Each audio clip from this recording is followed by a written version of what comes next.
저는 수원FC와 전북 경기에서 포인트는 전북의 마지막 과제 이승우. 김은중 감독이 개막 미디어데이 때 그런 얘기를 했죠. 이승우를 사가셨는데 설명서는 안 사가신 것 같다. 전북이 이날 가서 설명서도 내다. 설명서 내다. 설명서 써서 지금 우리가 9개월째 제대로 못 쓰고 있다고.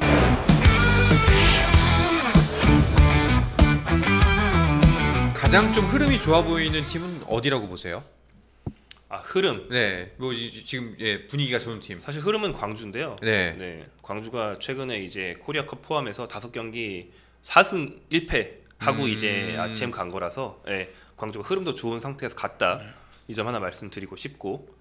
그리고 작년에 이제 강등 위기까지 갔었던 전북이 사실 올 시즌도 시작하고 나서 좀 좋은 것 같았다가 ACL2와 이제 전후를 해가지고 부진에 빠졌는데 네.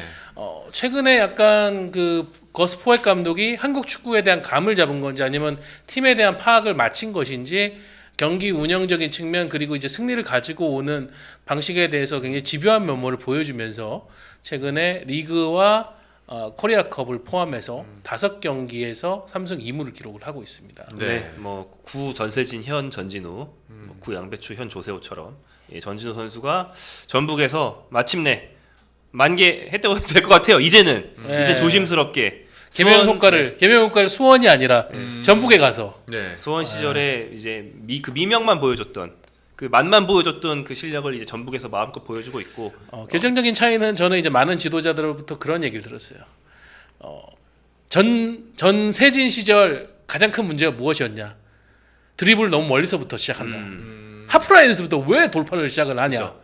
하프라인에서 돌파 시작하면 박스가 힘이 다 빠져가지고 마무리에 집중을 못 하는데 그런데 최근에 전진우 선수의 활약을 보고 있으면은 이 선수가 그 드리블 레인지가 짧아진 대신에 박스 부근에서 한두 명을 제치는 집중력이 굉장히 좋아졌고 마무리까지 시퀀스가 아주 훌륭합니다. 그렇게 되면서 이 선수가 지금 완전히 전북에서는 수원 시절과는 다른 면모를 보여주고 있는 거죠. 알겠습니다. 자, 그러면 지난주 한 주간 있었던 경기 결과를 살짝 리뷰를 해보면서 바로 이어서 이번 주죠. 다음 주가 아니라 이번 주 경기까지 프리뷰를 해보도록 하죠. 자, 일단 토요일 날 4경기가 펼쳐졌습니다.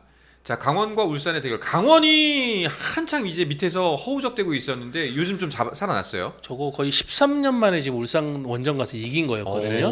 네, 강원도 최근에 흐름이 좋은 팀인 건 맞습니다. 아까 김정용 기자가 얘기해준 최근 5경기에서 유일하게 광주를 잡은 팀이 강원이었고요. 그 다음에 또 울산까지 잡으면서 일종의 약간 상위권 팀 도장 깨기를 정경호 감독이 하면서 부진에서 벗어났어요. 그래서 2대1 승리를 거뒀고요. 그리고 안양이 홈에서 수원FC를 3대1을 꺾으면서 지금 리그 4승째를 신고를 했습니다. 그리고 김천과 대전의 경기, 이 경기는 대전이 2대0으로 이겼는데 이 경기가 마치고 나서 닷새가 지난 뒤에 오심이 인정이 됐죠. 그 주민규 선수의 추가골, 세기골, 두 번째 골 때 이제 유강현 선수가 페널티킥 파울을 범하면서 퇴장을 당했는데 퇴장에 대한 그 파울 선언이 오심이었다. 그러니까 경고 혹은 그 아래 단계였다라고 나중에 인정이 돼가 유강현 선수는 이제 퇴장 징계는 취소가 됐고요. 그렇게 했지만 이미 김천은 수적 열세로 인해 가지고 이 경기에서 더 추격을 할 수 없었기 때문에 억울한 상황인 건 맞는 것 같고. 그리고 이제 광주가 사우디아라비아 출발하기 전에 치른 서울 원정 경기에서 2대1 승리를 거뒀습니다. 이 경기가 전술적으로 참 분석할 만한 요소가 굉장히 많았던 그런 경기. 약간 전술가 그 K리그에서 지금 가장 잘 나가는 전술가라고 하는 이정효와 김기동의 대결에서 이정효 감독의 한 수 앞서가는 그런 선수 교체라든가 전형 변화라든가 이런 것이 상당히 인상적이었던 경기였습니다. 알겠습니다. 자, 그리고 일요일과 수요일에 모두 3경기가 열렸는데요. 제주와 포항, 전북과 대구 그리고 안양과 울산이 맞붙었습니다. 네, 서준 기자 얘기해 주신 대로 제주는 이제 우리 지난주에 김박범 감독 위기다 이런 얘기했던 것 같은데 그런 말 나오니까 귀신같이 이제 승리를 거두는 그런 모습 보여줬고요. 전북도 이제 말씀드린 것처럼 이 전준우 선수 좀 살아나고 있고 컴파니오 선수도 이제 전반적인 경기 영향력은 이견이 있을 수 있지만 아무튼 득점은 꾸준히 해주고 있고요. 그리고 그래서 전북이 대구를 잡으면서 대구가 이제 감독 교체 효과, 감독 경질 효과를 보지를 못했죠. 그리고 그 뒤에 이제 울산도 서우준 기자 얘기해 주신 것처럼 클럽 월드컵 때문에 주주 경기를 좀 많이 하는데 앞선 강원전 패배 이후에 안양을 잡아내면서 이제 연패는 빠지지 않고 다시 이제 선두권을 유지했습니다. 알겠습니다. 자 그러면은 지난주 그 K리그 1 9라운드의 주간 MVP를 선정해 보도록 하죠. 두 분께서 내 맘대로 주간대로 뽑은 MVP 어떤 선수를 뽑으셨나요? 저는 선수 아니고요. 네. 감독을 선정했습니다. 대정효 감독. 거의 뭐 네. 눈치 게임에서 먼저 말씀하신 네. 그렇죠. 거예요. 네. 무조건이지. 그러니까 이정효 감독은 이날 뭐 전술로도 서울의 김기동 감독에게 승리를 거둔 것도 있는데 끝나고 나서 이정효 감독의 역시 그 강점이라고 한다면 현란한 마이크 워크 아니겠습니까? 그렇죠. 네. 끝나고 나서 약간 그 눈물을 보이면서 눈물. 네, 네. 왜냐면 이날 그 브루노 선수라고 선발 출전한 센터백이 일단 다쳐서 나갔고 그 다음에 또 이제 교체 투입 때 안영규 선수 또 다쳤어요. 그렇죠. 그렇게 되면서 두 명의 센터백을 다 잃을 위기에 처했던 이정효 감독이 막 선수들 얘기를 하면서 울먹거리고 그리고 경기 끝나고 나서 그 팬들 앞에 가서 폴짝폴짝 뛰면서 신나하면서도 아 차 이러더니 갑자기 벤치로 쪼르르 가가지고 안영규 선수 유니폼을 갖고 와서 안영규 선수 유니폼을 이렇게 들면서 뭐 너를 잊지 않겠어. 브루노 유니폼 왜 안 들으셨는지 모르겠는데 저희 좀 그런 생각이 좀 듭니다. 만약에 이제 지금은 축구에 대한 열정이 너무 강하지만 축구를 다 그만두신 뒤에 제 2의 삶을 찾는다면 WWE 작가 진짜 잘할 것 같아요. 그러니까 이게 무슨 단체든지 간에 약간 그 대언론이나 약간 그런 쪽으로 가시면은 잘하실 것 같다는 생각이 들기도 합니다. 지금 이정효 감독의 어떤 그 자존감이 거의 지금 그게 달했다. 그렇죠. 그러니까 축구적으로도 이 감독의 어떤 자신감과 자존감이 맥스로 채워져 있지만은 그 외에 이제 감독으로서 해야 될 여러 그 어떤 역량적인 부분 이런 부분에서도 지금 이정효 감독이 거의 터지려고 한다 완전히. 그 정도로 꽉꽉 차 있습니다. 알겠습니다. 자 서우정 기자는 대정효 감독을 뽑았고 내 맘대로 MVP 김정용 기자는요? 저는 이제 뭐 대중효를 빼앗겨서 네. 신민아 선수를 해봤는데요. 신민아 선수가 일단 강원이 뭐 이렇게 요약할 수 있어요. 뭐 누구나 다 신민아 선수를 아시진 않을 텐데 양민혁의 자리에서는 양민혁 대체를 못 찾았지만 대신에 수비에서 비슷한 선수를 먼저 찾았다 이렇게 보실 수 있겠고. Anyway 47. 그렇죠. 47번. 네. 지난 시즌에 찔끔찔끔 썼는데 사실 센터백을 육성한다고 해서 경기 후반에 막 투입해주는 팀들이 많지 않아요. 그래서 네. 공격수와 달리 막 후보 센터백들은 그 준프로로 엔트리에 들어도 시즌 내내 아예 못 뛴 경우들이 많거든요. 저는 이게 안 좋다고 생각해요. 준프로로 넣었으면 교체카드 5장인데 뛰게 해준다 생각하는데 신민아는 지난 시즌에 교체로 꽤 뛰었어요. 그게 이제 이번 시즌에 주전으로 쓰면서 빛을 발하는 듯한 그런 모습이고 최근에 득점까지 했기 때문에 뭐 이제 선정을 한번 해봤고요. 또 한 가지는 뭐 이제 지나가는 얘기로 신민아 선수를 유럽에서 이미 주시하고 있다. 이런 얘기를 들어서 또 이제 선정을 해봤습니다. 네. 저는 약간 신민아 선수가 강원이라는 팀의 어떤 볼륨이라든가 그리고 이제 활약한 시간이 길지 않기 때문에 그런데 이 선수를 보면은 느낌이 그 전북 초기 시절에 김민재를 연상시키는 부분들이 많은 것 같아요. 일단은 운동 능력이 굉장히 그냥 다른 선수 상대 선수들을 누를 정도로 굉장히 좋은 선수고 그러니까 강원이 경기를 지고 있어도 신민아만 보여요 그냥. 그리고 약간 주변에 다 자기보다 뭐 일단 센터백 파트너가 외국인 선수 강투지고 그렇죠. 그리고 옆에 있는 사람들도 다 경험이 많은 선배들인데 그냥 냅다 질러요. 리딩을 굉장히 잘합니다. 그래서 지금 김정용 기자가 얘기한 유럽 쪽에서 신민아 선수를 굉장히 주목하고 있다는 게 허언이 아니다. 네. 그리고 지금 신민아 선수의 나이대가 또 좋은 센터백들이 많이 나오고 있습니다. 그렇죠. 뭐 채팅에 가민 얘기도 있고. 그리고 저기 또 누구 한 명 더 있는데 그 저기 수원에 고종현 네.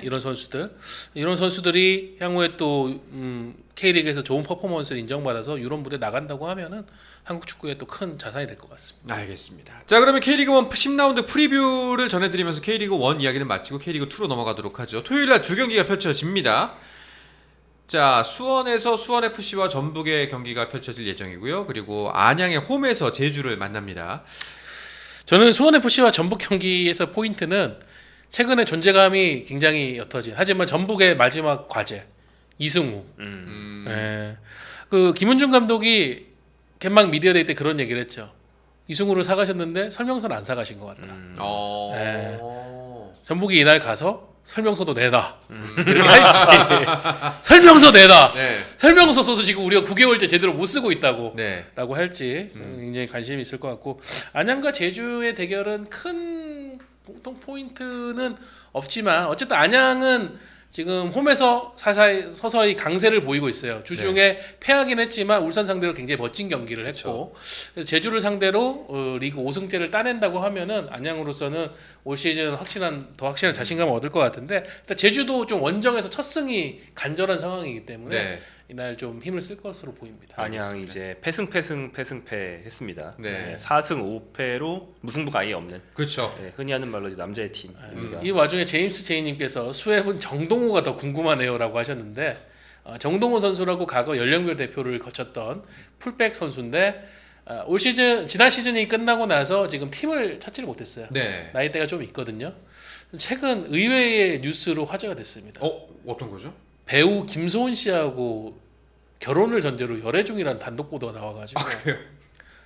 네, 그래서 저도 이제 저는 이제 정동호 선수가 그 기사 제목에 실린 게 아니라 김소은 제목의 기사로 실린 모 축구 선수와 열애 중. 봤거든요. 그분이 저분이 주인공이시구나. 제가 저거 관련해서 이제 여러 군데로 좀 레이더를 돌려보니까 열애 얘기는 아주 없는 얘기는 아니다. 좋은 감정을 가지게 된 계기가 있었고, 근데 뭐 이제 김소은 씨가 정면으로 뭐 아니다라고 반박을 했는데 열애도 아니다. 뭐 이제 결혼 전제까지는 조금 급한 것 같고, 뭐 좋은 감정으로 서로 만난 시기가 있는 건 맞는 것 같은데 그게 현재 진행형인지는 아직은 모르겠다라고 하는 답이 있더라고요. 뭐 알아서 잘 만나겠죠, 뭐. 그렇죠. 선남 선녀끼리 뭐. 아니 뭐 문제 있습니까? 그러니까요. 좋은 감정으로 또 그렇게 하지만 하실 수도 저는 있는. 정동호에 대한 지지를 처리하도록 하겠습니다. 자, 그리고 치즈직에서 지그리님께서 금요일마다 축구 방송하는 줄 몰랐네요. 기억하겠습니다. 근데 목소리 듣고 보니 K사 스포츠 멤버들이세요? 목소리만 듣다가 영상으로 보니 새롭네요. 네, 맞습니다. 맞습니다. 네. 방금 전까지도 서우정 기자와 저는 라디오 생방송을 하다가 넘어왔고요. 김정용 기자는 어제 출연하셔서 같이 방송을 했었죠. 자, K리그1 그리고 일요일 경기 아직 저희가 얘기 안 했죠. 일요일 경기는 포항과 서울의 경기를 시작으로 4시 반에는 대전과 강원 그리고 김천과 울산이 만나게 됩니다. 일단 뭐 강원 얘기를 아까 좀 하다 말았는데 강원이 이제 2연승을 했잖아요. 네. 강원이 요즘 돋보이는 게 뭐 요즘 이제 카운터 프레싱이라는 말로 바꿔서 좀 더 있어 보이게 얘기하는데 그 좀 더 전에 쓰던 말은 이제 독일 말인 게겐 프레싱, 전방 압박 이게 굉장히 좋아졌고 개같이 뛰는 선수들로 전면에 배치를 했어요. 네. 그리고 이제 그 구조적으로 전방 압박을 그냥 많이 뛰기만 하면은 그게 되는 게 아닌 게 4명이 많이 뛰어도 한 명이 위치 잘못 잡으면 글로 공이 빠져서 전방 압박이 무효화가 되잖아요. 그렇죠. 근데 요즘 유럽 정규 감독이 확실히 좀 그런 걸 많이 보시는 것 같은 게 요즘 유럽에서도 다 하는 게 아니고 제일 공부 많이 한다는 감독들이 전방 압박할 때 4-1-3-2 모양으로 바꿔서 2 뒤에 3을 놔가지고 5명으로 많이 하거든요. 강원이 이렇게 하더라고요. 네. 근데 이제 원래도 이렇게 해왔어요. 네. 근데 지금 바뀐 거는 서우준 기자 말씀대로 그 전에는 개같이 안 뛰어서 가가고 있으면 공이 빠져나갔는데 요즘엔 개같이 뛰면서 효과를 내기 시작했습니다. 선수 구성을 그래서 바꿨습니다. 지금 주장인 김동현 선수가 선발 라인업에서 배제되고 있고요. 외국인 선수를 아예 공격 쪽에 배치를 안 하고 있습니다. 뭐 최병찬이라든가 이런 좀 그 이름값은 네임밸류는 조금 떨어져도 이제 열심히 뛰고 이상한 파트너를 어느 정도의 전술적인 브레인이 머리가 있는 선수들 중심으로 배치를 하는데 이게 지금 2경기 연속 먹혀가지고 아까 전에 이제 도장 깨기 하고 있다고 얘기 드렸거든요. 광주 잡았고 울산 잡았고 이번에 대전 원정에서도 먹힐지가 궁금하긴 합니다. 그렇습니다. 나머지 2경기도 꽤나 재밌어 보입니다. 일단 포항 대 서울. 아까 전에 링가드가 이제 돌아왔다라는 얘기는 했는데 포항까지 또 내려 이동해야 되고 뭐 시차 다시 적응해야 되고 이런 상황이 반복되겠지만 저는 뭐 그래도 링가드가 주장으로서 내뱉은 책임감이 있으니까 어쨌든 포항 원정 동행해가지고 뛰겠다고 하지 않을까 싶고요. 포항이 최근에 흐름이 좀 괜찮았다가 지난 주말에 이제 패하면서 제주 원정에서 패하면서 다시 약간 발을 꺾였는데 뭐 어떻게 또 경기를 할지 지켜봐야 될 거. 저는 이태석 선수가 최근에 굉장히 좋습니다. 리그에서 아마 기회 창출 1일 거예요. 이태석 선수가 서울을 상대로 또 한번 성장한 모습을 보여줄지 궁금하고요. 김천과 울산의 경기는 두 선수 나오겠죠. 이제 무빙 듀오가 네, 아무래도 관심을 모으지 않을까. 네. 그렇죠. 그런데 이제 김천은 아까 얘기 드렸던 유강현 선수가 그 퇴장 징계가 취소되면서 경기에 출전할 수 있게 됐고요. 그러면서 이제 울산을 좀 공략할 수 있는 옵션은 우리 김천이 조금 더 갖게 됐고 이동경이 과연 울산 팬들에게 경기 어떻게 평가받을지. 아이고 그래도 우리 동경이 팀 생각하는 거 너밖에 없구나가 될지, 또 한편으로는 저놈의 새끼 너무 잘하는구나 빨리 전역하고 와라 이렇게 될지 지켜봐야 되겠습니다. 알겠습니다. 자, 이렇게 이번 주에 펼쳐질 K리그 1 10라운드 경기 프리뷰까지 해봤습니다. 자, 그럼 K리그 2로 넘어가도록 하죠. K리그 1과 마찬가지로 팀 순위를 짚으면서 이야기를 시작해 보도록 하죠. 자, K리그 팀 순위, 2 팀 순위 띄워주시죠. 자, 정리는 김정용 기자에게 부탁드리겠습니다. 네, 내려가자마자 역시나 이제 1부급의 전력으로 선두를 달리고 있는 인천이 1위에 올라 있습니다. 그 뒤로 무패팀, K리그 1, 2 통틀어서 이렇게 오래 무패하는 게 쉽지 않은데 무패를 유지하고 있는 성남이 2위에 있고요. 전남, 서울 이랜드, 수원 삼성, 부천 등이 그 뒤를 따라서 상위권을 형성하고 있습니다. 7위는 부산이고요. 그 뒤를 경남, 김포 순입니다. 좀 하위권으로 가면요. 10위 충남 아산, 11위 충북 청주, 12위 화성, 13위 안산, 14위 천안시티 이렇게 구성이 되어 있습니다. 그렇습니다. 자, 여기는 이제 8라운드까지 현재 치러진 상황이죠. 이 순위표에서 좀 도드라진 부분이 있다면 어떤 부분을 짚을 수가 있을까요? 수원이 최근에 이제 여기도 모드를 바꿨습니다. 네. 변수환 감독이 경기를 주도하고 압도하는 축구를 하겠다고 했다가 초반에 약간 말리니까 최근에는 완전히 체급 축구, 갖고 있는 외국인 선수들의 기량을 최대한 투하하는 방식으로 이제 바꿨거든요. 그게 먹히면서 공격을 아예 몰아치는, 약간 힘으로 눌러버리겠다는 거군요. 네. 그리고 가면서 이제 2위권과의 격차를 상당히 많이 좁혀놓은 상황이죠. 인천이 최근에 경기 이기기는 이기는데 내용이 우하향이다라는 평가가 있었거든요. 근데 지난 경기에 무고사와 바로 말고 제르소까지 살아나면서 3대 0으로 승리를 거뒀습니다. 체급은 여기가 진짜 체급이죠. 둘 다 저는 좋은 체급이라고 생각을 해요. 그래서 두 팀의 각축전이 벌어질 거고, 그 사이에서 이제 또 계속 승점 쌓기를 하고 있는 성남, 전남, 서울 이랜드, 쭉 추격하는 부천, 이런 팀들이 또 이번 라운드에 어떤 결과로서 순위표를 요동치게 할지가 관건이라고 봅니다. 알겠습니다. 자, K리그2 14개 팀 이번 주말에 모두 7경기를 갔습니다. 자, 26일날 펼쳐질 경기 4경기 보여주시죠. 자, 서울 이랜드와 경남, 천안과 충북 청주, 부천과 인천, 충남 아산과 안산의 대결이 펼쳐질 예정이네요. 네, 부천과 인천이 이제 032 더비라고 해서 두 지역이 같은 지역 번호를 씁니다. 요즘에 뭐 전화번호 쓰시는 분들이 얼마나 있겠느냐마는 032.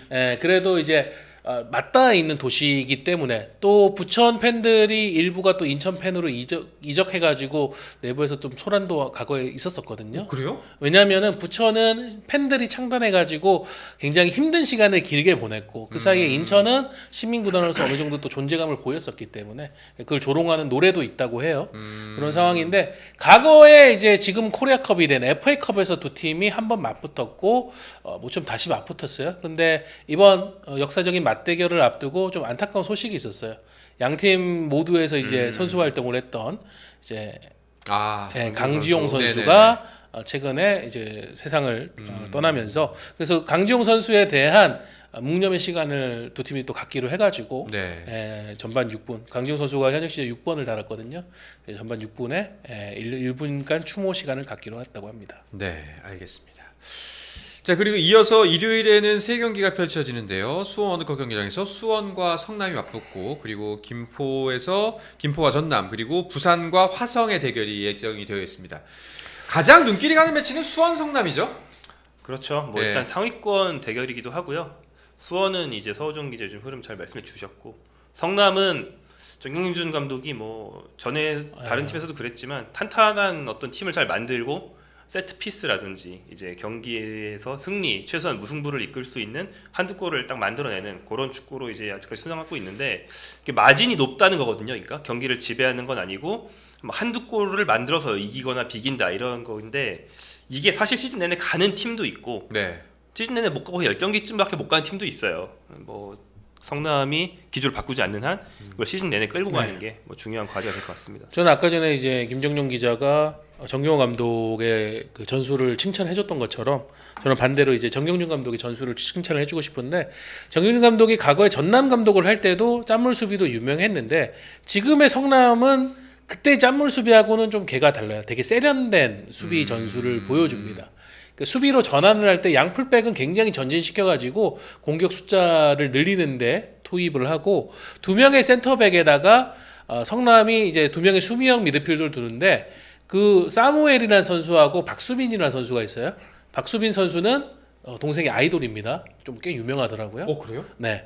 그래서 수비 전형을 짤 때는 두 명의 센터백하고 이 사무엘과 박수빈 중에 한 명을 내려가지고 뒤에 이제 세 명의 수비 변형 3백 구조를 만들고 그 앞에서 남은 한 명의 수비형 미드필더가 엄청나게 커버를 해주면서 1차적인 공격 전개에 대한 방해를 하고 가볍게 이제 차단을 해주는 이 그 기계적인 움직임이 굉장히 좋은 팀이에요.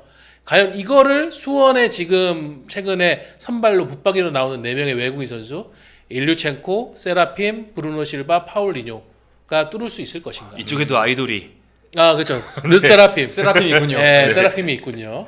네. 요거의 대결이 굉장히 수준이 높지 않을까. 네, 저는 성남이 쉽게는 안 뚫릴 것 같아요. 근데 수원이 그거를 한번 잘 공략을 해낸다. 이러면은 또 의미가 있지 않을까 싶습니다. 네.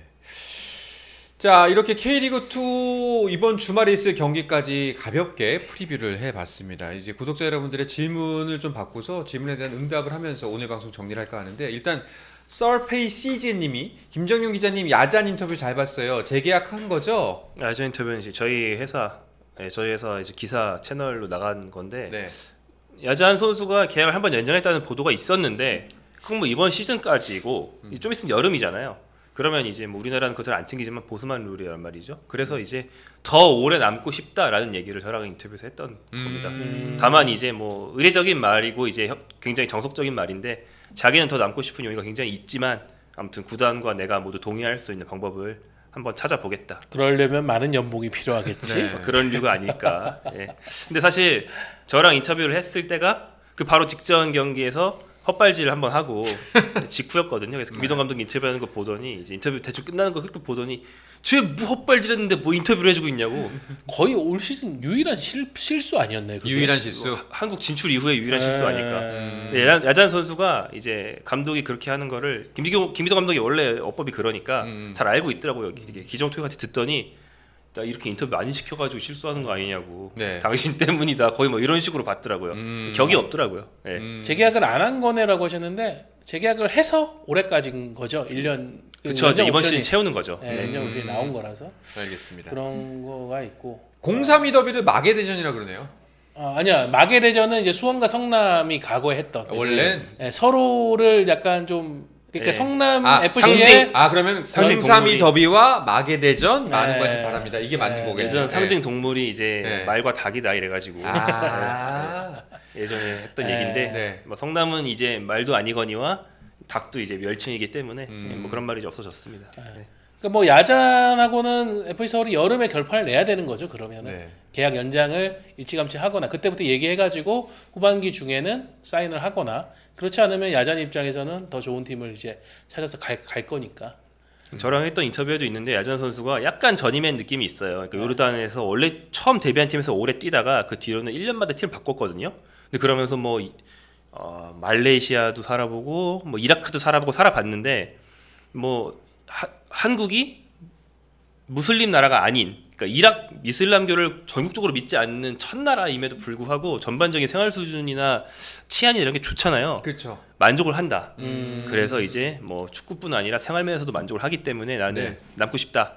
서울이 물론 뭐 조건이 강력한 조건 하나 클럽하우스에 기도실을 만들어 주겠네. 충분히 할 수 있죠. 그쵸. 네. 괜찮지. 네. 얼마나 좋아. 너만을 위한 기도실을 만들어 줄게. 제스처로서도 얼마나 중요하죠, 좋아. 그게 무슨 다문화 네. 얼마나 좋아. 그치. 네. 스포츠 플러스 최종의 무대 스포츠 플러스 인터넷 없이